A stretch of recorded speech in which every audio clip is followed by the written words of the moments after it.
Salut, c'est Nico. On espère que vous allez bien et que vous avez passé un bon week-end. À la base, on avait évoqué un autre sujet, mais aujourd'hui, on va parler de la motivation.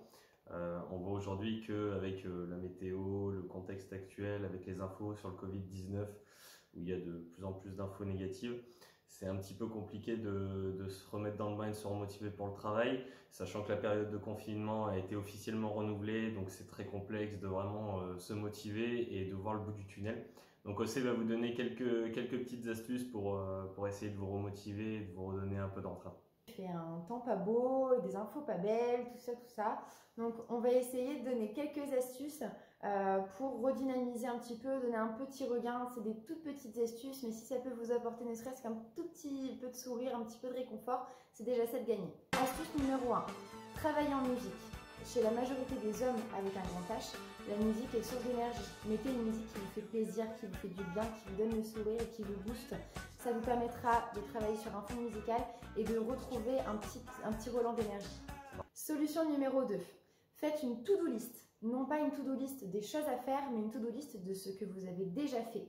Super important, pourquoi? Ça vous permettra de retrouver de la motivation et de la confiance en vous par rapport aux tâches que vous avez déjà réalisées. On est sûr que pendant le confinement, que ce soit au niveau personnel de la maison par exemple, ou au niveau travail dans votre profession et votre métier, il y a des choses que vous avez pu prendre le temps de réaliser que vous n'aviez pas forcément eu le temps de faire avant. Très intéressant au niveau de votre motivation. Troisième solution. L'ambiance de travail en général est l'un des premiers facteurs de motivation aujourd'hui en France et en Europe.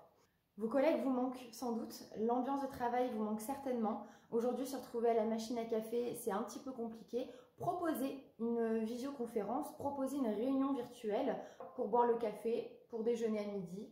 Ça peut être sur un sujet travail, ça peut aussi être sur un sujet détente, tout simplement, juste une réunion pour se retrouver et se voir. Quatrième solution, la formation. Vous avez la possibilité de profiter de ce temps libre pour vous former à distance grâce à des outils et des formateurs qui travaillent à distance. Vous pouvez profiter de votre CPF, compte personnel de formation, ou demander à votre employeur quelles sont les modalités de formation dans votre entreprise. Ce qui vous permettra de monter en compétences professionnelles, de retrouver un petit peu de regain pour la rentrée, un temps enrichissant pour apprendre de nouvelles choses. Ces petites astuces peuvent être appliquées soit dans le contexte du travail, mais aussi dans le contexte personnel. La visio peut être tout simplement avec vos collègues, vos proches, vos amis, votre famille. Brainstormer ou trouver de nouvelles idées pour la stratégie à adopter pour la reprise. Il y aura une reprise, même si elle est lointaine. Aujourd'hui, on ne sait pas quand est-ce qu'elle aura lieu, mais il y aura une reprise. Travaillez sur cette reprise, travaillez avec vos équipes, travaillez en équipe pour trouver des solutions de reprise optimale du travail.